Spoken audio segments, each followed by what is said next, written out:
ଆଚ୍ଛା ପିଲାମାନେ, ତମେ ସବୁ ଗପ ଶୁଣିବାକୁ ଭଲ ପାଅ। ଆଜି ତମମାନଙ୍କୁ ମୁଁ ଗୋଟିଏ ଗପ କହିବି। ଜାଣିଛ, ଗୋଟିଏ ଗାଁରେ ଗୋଟିଏ କୃଷକ ରହୁଥିଲା। ତା ନାଁ ହେଉଛି ରାମ ଭୋଇ।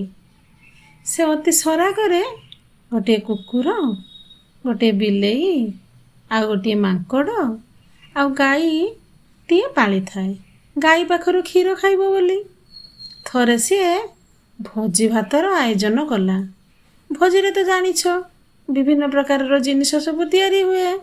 ତେଣୁ ସେ ଯେତେବେଳେ ଭୋଜି କରିଛି, ସେ ଭୋଜିରେ ବିଲେଇକୁ ମାଂସ ଜଗିବାକୁ, ଆଉ ମାଙ୍କଡ଼କୁ ପିଠା ଜଗିବାକୁ, ଆଉ ଗାଈକୁ ପନିପରିବା ଜଗିବାକୁ, ଆଉ ସବୁ ଭୋଜି ଭାତକୁ ତଦାରଖ କରିବା ପାଇଁ କୁକୁରକୁ ଦାୟିତ୍ୱ ଦେଲା।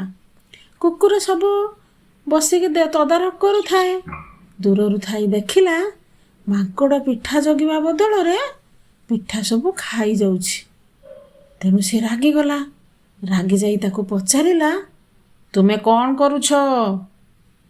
ମାଙ୍କଡ଼ ଦେଖିଦେଲା କୁକୁର ସବୁ ଦେଖି ସାରିଲାଣି। ବର୍ତ୍ତମାନ ସେ ରାମ ଭୋଇକୁ କହିଦେବ। ତେଣୁ ସେ ଖେଁ ଖେଁ କରି କହିଲା, ଚାଖୁ ଚାଖୁ ସବୁ ଖାଇଦେଲି, ଏବେ କ'ଣ କରିବି? କୁକୁର ତ ଆହୁରି ଜୋରରେ ରାଗିଗଲା ଆଉ। ତେଣୁ ଭୋ ଭୋ କରି କହିଲା, ତୁ କ'ଣ ରାମ ଭୋଇକୁ ଜାଣିନୁ? ସେ ଯଦି ଜାଣିବ ତୁ ପିଠା ସବୁ ଖାଇ ଦେଇଛୁ, ତେବେ ତୋତେ ମାରିଦେବ।